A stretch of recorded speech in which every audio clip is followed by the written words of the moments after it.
তিন শ্রেণীর ব্যক্তি এমন আছে যাদের সাথে কিয়ামতের দিন আল্লাহ পাক কোনো কথা বলবেন না, যাদের দিকে আল্লাহ তাআলা রহমতের দৃষ্টিতে তাকাবেন না, যাদেরকে আল্লাহ তাআলা গুনাহ থেকে অপরাধ থেকে মুক্ত করবেন না, যাদেরকে আল্লাহ তাআলা যন্ত্রণাদায়ক শাস্তি দিবেন।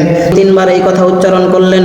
তখন আবু যর গিফারি রাদিয়াল্লাহু তাআলা আনহু বলতেছেন, খাবু ওয়া খাসিরু মান হুম ইয়া রাসূলুল্লাহ, ইয়া রাসূলুল্লাহ, ধ্বংসাত্ম এবং নৈরাশ্য ওই ব্যক্তি কে যাদের সাথে আল্লাহ তাআলা কিয়ামতের দিন কোনো কথা বলবেন না, যাদেরকে আল্লাহ তাআলা অপরাধ হতে মুক্ত করবেন না, যাদের দিকে আল্লাহ তাআলা রহমতের দৃষ্টিতে তাকাবেন না, যাদেরকে আল্লাহ তাআলা যন্ত্রণাদায়ক শাস্তি দিবেন, তারা কে?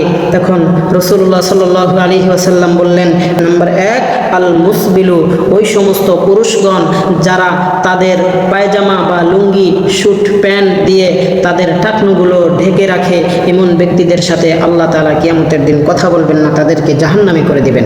নাম্বার 2, ওয়াল মান্নানু, যারা দান করে খোটা দেয়, তাদের সাথে আল্লাহ তাআলা কথা বলবেন না। অনেক দানবীর এমন আছে যারা সব সময় বলে, আমি যদি অমুক ব্যক্তিকে দান না করতাম অমুক ব্যক্তি না খেয়ে মারা যেত, আমি যদি মসজিদে এটা না দিতাম তাহলে মসজিদ অকেজো হয়ে যেত, আমি যদি মাদ্রাসার ছাত্রদের এটা না দিতাম মাদ্রাসার ছাত্র না খেয়ে মারা যেত, আমি যদি অমুক ফকিরকে সাহায্য না করতাম সে আজকে মরে যেত।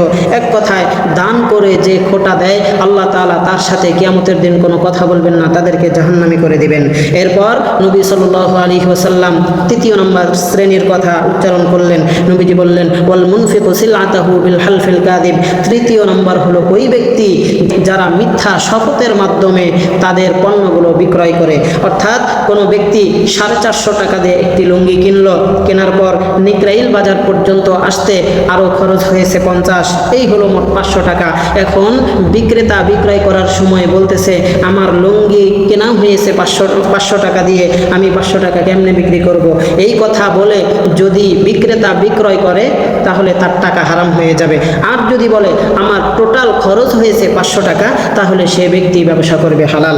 এই জন্য নবীজি বলেন, মিথ্যা বলে ব্যবসা করনেওয়ালা ব্যক্তিদেরকে আল্লাহ তাআলা জাহান্নামে নিক্ষেপ করবেন।